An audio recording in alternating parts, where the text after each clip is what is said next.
So you have probably heard of processes and you have probably heard of standard operating procedures, but what's the difference? Well, let me walk you through it. Hi, my name is Zach Parsons and I have over a decade of worth of experience helping teams like yours reduce time waste and uncertainty.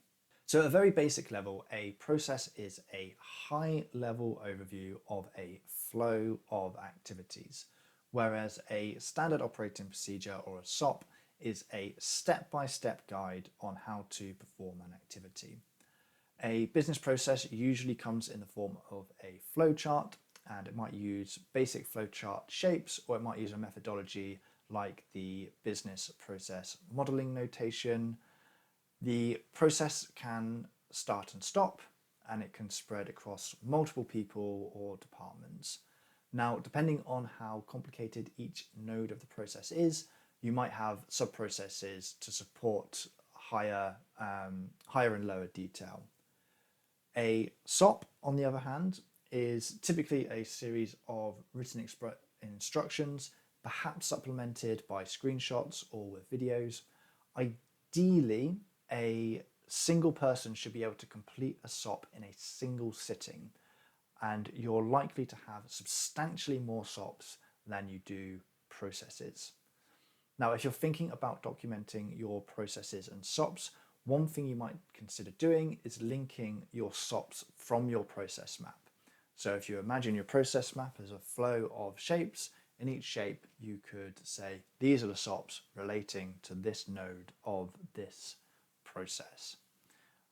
That said, you're also going to want to have an effective workflow management system in place, as you just can't rely on people consistently looking at process maps to figure out when they need to do something. And by that I mean you need to figure out, okay, what are the triggers for various processes in my business? What are the triggers for the various nodes within my processes? And how do people know that those triggers have happened? So you might put this into a task management system, you might put this into a case management system, you might, in the end of a process, have an instruction to tell the next person in the next stage of the process, and by process I mean the node of each process. What I'm getting at is, don't rely on people to look at your process maps, even if you've put your heart and soul into creating them. Make sure there is a way built into your standard operating procedures that ensure that an individual or a department knows that they need to do a thing.